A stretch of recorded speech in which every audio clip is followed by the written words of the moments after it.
Des corps de femmes disloqués, mutilés, des visages masques, des traits, des facettes, des angles comme des poignards. Voici à quoi ressemble le tableau qui révolutionne l'art moderne en 1907. Les Demoiselles d'Avignon. L'œuvre est brutale, agressive. Elle rompt avec tout ce qui s'est fait jusqu'alors en peinture. Et évidemment, à l'époque, elle a beaucoup frappé ceux qui l'ont vue. Picasso n'a pas peint cette toile sur un coup de tête. Elle est le fruit de 9 mois de travaux préparatoires, de croquis, d'esquisses, de tâtonnements. Au début 1907, le thème est trouvé. Il sera volontairement provocateur pour l'époque. L'étalage sans pudeur de prostituées dans une maison close. Le tableau prend forme au mois de juin et juillet 1907. Le peintre est alors en mesure de le dévoiler à ses proches. C'est un choc. Bien peu comprennent la portée révolutionnaire de son travail. Observons le tableau pour le découvrir.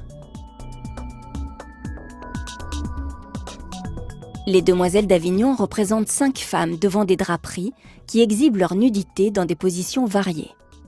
Picasso a emprunté au bain turc d'Ingres l'accumulation des corps et la pose aux bras levés. À l'origine, le peintre avait prévu 2 personnages masculins supplémentaires, un étudiant et un marin. Mais il les supprime dans la version finale, ce qui concentre l'attention sur les femmes impudiques et transforme le spectateur en client voyeur. Picasso appelle son œuvre « Le bordel d'Avignon », une allusion cachée à la rue d'Avignon à Barcelone, réputée pour ses prostituées. Mais lors de la première exposition publique de la toile, en 1916, il faut un titre capable de passer la censure. Ce sera Les Demoiselles d'Avignon pour la postérité. Picasso a intégré la leçon de Gauguin sur la massivité des corps. Les volumes puissants des bras, des cuisses, des torses sont simplifiés à l'extrême. Ils n'ont plus rien de réaliste. Cependant, lorsqu'on observe ces corps en détail, on s'aperçoit qu'ils n'ont pas tous le même traitement. En effet, au fil de ses recherches toujours plus radicales, Picasso a évolué. Les 3 femmes de gauche ont été peintes en premier. Leurs corps sont géométrisés, mais leurs formes restent claires, facilement identifiables. Les 2 femmes de droite, plus tardives, ont en revanche l'apparence d'un agglomérat de surface plate, comme des facettes.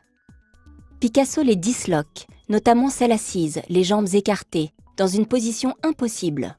Son corps, vu de dos, est surmonté d'une tête vue de face. Comme les corps, les visages sont simplifiés. Picasso les réduit à un assemblage de signes élémentaires. Signes de l'œil, du nez, de la bouche, des oreilles.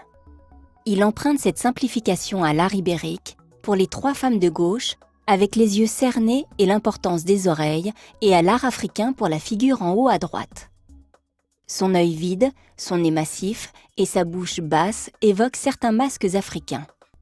Quant à la femme assise, elle préfigure les futures recherches du peintre avec son visage décomposé, vu à la fois de face et de profil. Picasso ne se contente pas d'abandonner la représentation réaliste du corps. Il rompt aussi avec les autres codes sacrés de la peinture classique.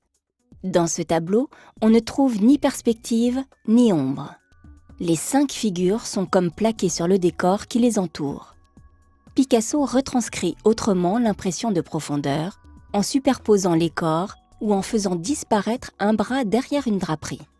Aujourd'hui, nous avons oublié à quel point les Demoiselles d'Avignon étaient révolutionnaires et ont choqué y compris les artistes d'avant-garde amis de Picasso.